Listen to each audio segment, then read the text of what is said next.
Briefly about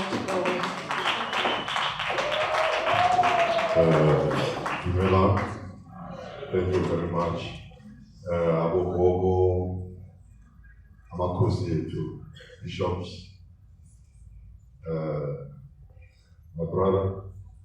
Today I love because he said a lot of things that I enjoy. Mama, thank you very much.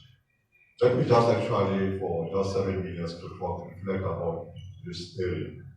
I started with Freedom Park when there was nothing here, absolutely nothing, with General Moloi, General Masono, who were representing those who were in exile, who died in exile, and they came back. We established this whole setup together. I was seconded by the South African Council of Churches to come here to design a program for the interfaith groups. So we brought material from different religious formations with the hope that we will consolidate all those documents together with the Pastor Rote, Reverend Zele, who is now the national chaplain at the Victoria House. We then conceptualize on how we can come together as people of faith, to come to pray together. And this is where we are. So how we started this, we visited a lot of areas, countries around South Africa, around the continent.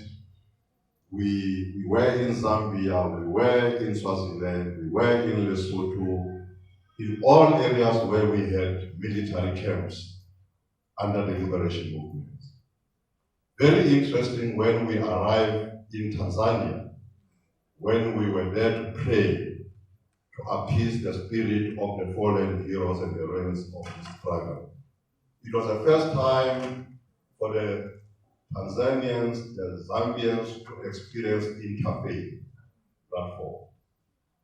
We had to assemble and educate them on how to pray together, Dinaka, Ruti, Bishop, and everybody in one room, under one roof. It took us the whole day to explain to them how we started.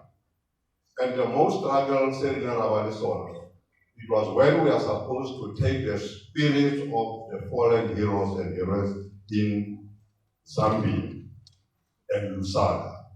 They refused and said, those comrades have become part of us because they are spiritual now. So you cannot remove them. Because when you remove them, you will take even the spirits of our own people and take them to South Africa. So we have to deal with issues of spirituality very deep. So the other interesting part was when myself, Reverend Moerane, somewhere,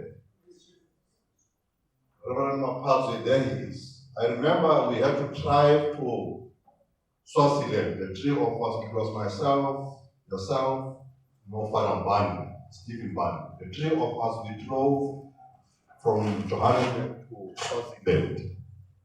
We had a bus full of families. So we went there to visit the graveyard where our comrades are buried. But there was only one family from Soweto. Their grave, was not there. So myself, Mfundis Mapatwe, Farambande, we had to come with a plan. I'm talking about issues of spirituality. Because there was no grave for this family. And the mother of these children was saying, because every family brought their children, my children are giving me trouble at home. Because their father was killed, was accosted in Swaziland. We asked some of the comrades who were with that comrade when they were accosted by the security forces. Then they said, no, they were ambushed, their car was burned. So we said, took us to a place where the car was burned. And when we arrived there, we found out it's a car road now. It's no more a gravel road. So we asked Moerane, What is there that you can do that can make you feel comfortable? She knelt down with the children, they picked up small stones. We put them on a white cloth. Umama, the current, she was the foreign minister of foreign affairs by then, Nkosazana Zulu. We were together with them. And then we put those stones and soil on the white cloth. We prayed, we blessed those stones, we carried them to the cathedral. The Catholic Church was so proud to open the cathedral. We had the ritual right inside the cathedral in Swaziland. We woke up at 3 o'clock, it was cold. General Sipiwe Nyanda actually was complaining and said, no, that's how the healers advised us. So Freedom Park has done quite well. The most interesting part was when we have to go to the Crocodile River. We were at the border of Mozambique. We spent hours, it was around 4 o'clock until 7 o'clock in the evening. It was frightening when we went there to pray for those spirits of comrades who were killed around the borders. It was so frightening, Johan. Then in the morning, 5 o'clock, we were at the river. Because what used to happen, comrades after they've been accosted, the crocodile river. So Bajiwa to the crocodiles. So now you can imagine now we have to come with a mechanism to pray, to remove their spirits from the river and carry those spirits back home.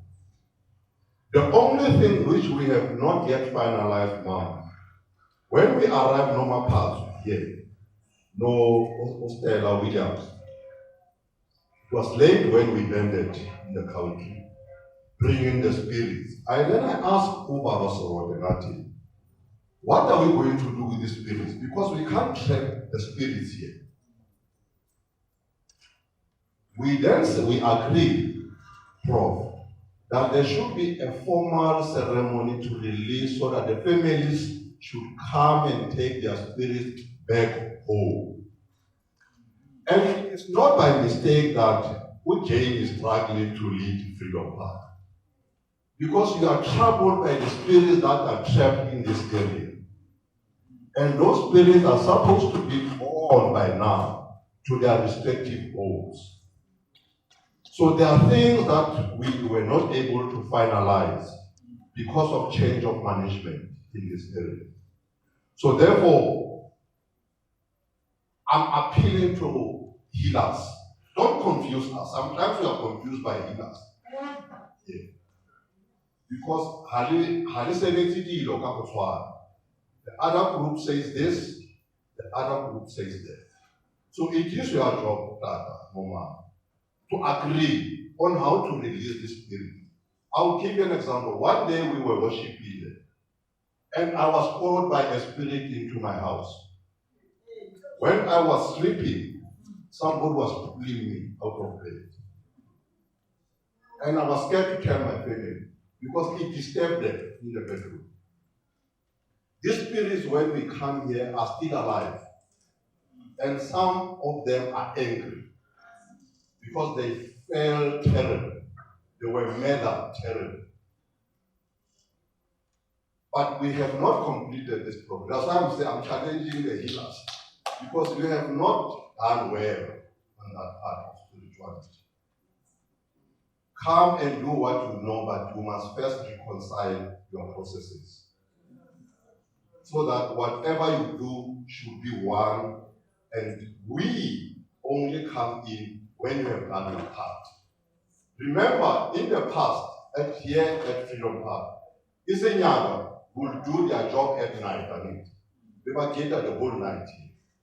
You remember when we were at Plus, when we were cleaning Plus, you were there for the whole night. Myself, Archbishop Daniel of the Catholic Church, we were there, we did our prayers. Then the next day we had an official program. There was an order of doing things at that time. But now some way they changed.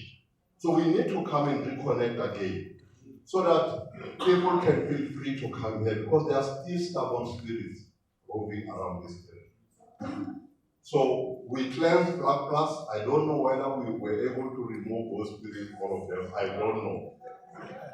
But mina nomfundisi Maphathwe nombande, we went to near offices because there were people in the middle of the night who would be seen walking.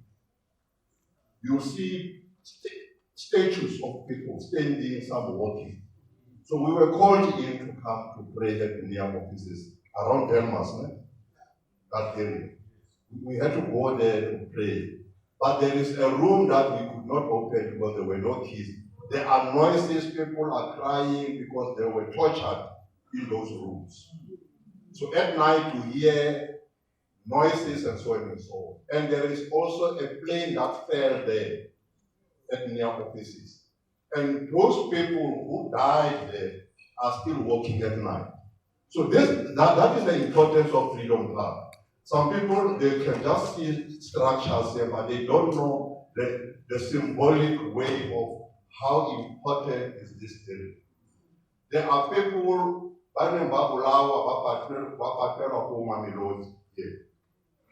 have buried their secrets. So we had to go and remove those bones, and then we called families to Freedom Park. We had to conduct the ritual so that we release the bones back home. So there's a lot of cleansing that should also every time happens here. Because a lot of spirits passes here, but at the end, you don't tell us how then you cleanse this area after Amatabo, Alavan, so there are a lot of things. Don't say nothing, but that really is not a prophet. I can prophesy something. But you said there's no such a thing, but I can pray for you and then you'll be healed. Yes, I'm correcting you one day. So the issue here is Freedom Park is a very sacred space. We went to Mafike.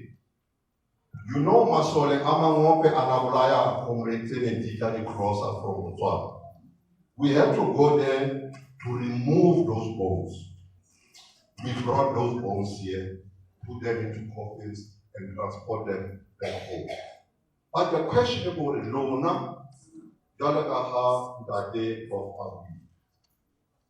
Just want to be on standby to protect the workers of this site. Because some of them are being attacked emotionally by these spirits. And they might not be aware. The infights actually among the workers here. Because they are not fortified actually to deal with these issues here. So therefore the interfaith committee is a committee that should always be at peace with itself. It's a committee that cannot afford to fight among itself. Because those are the people who intercede every time when there are problems. They are the people who can come in and advise the board of Freedom Park to say, things are not well there, let's come and pray. It is a place where all the liberation movement leaders should always come here once or twice a year to reflect about what is going on. When the parliament was banned, I didn't hear actually leaders say, let's go as civil war and check what happened. How can parliament be banned? We didn't actually do that. Rasta, did you come to pray about it? You didn't. So there will be a repetition of such things. Because no way in the world a person, an individual can come and ban government. So these are real issues of life that we are dealing with. When Belfoot was killed, it was a sign that National Party one day the government would fall. So it's an indictment for somebody to come to ban parliament. It's a serious thing. We cannot just take it very easy. So even before you open the new building, have and a spiritual reflection on how we protect these national institutions. The burning of flag. What the hell can somebody burn a flag about to demonstrate, or if ANC is coming back in power, this is what's going on. And the government is not opening a case against this person. We can't allow such things to happen. And Freedom Park, on behalf of the nation, should actually correct this kind of behavior. To say, Mandela, people who designed this flag, how do they feel where they are now? When you burn the flag that actually they constructed in terms of colors, to say it represents, it symbolizes our unity as a nation. And somebody just burn it, and then we are okay about such things. So these are real issues, Rasta, that we need to deal with them as religious or spiritual groups, to reflect on this level now. Diminish when somebody is doing this kind of thing. And that should be the purpose and the role of Freedom Park. I'm not here to preach. I can stop here. Thank you very much.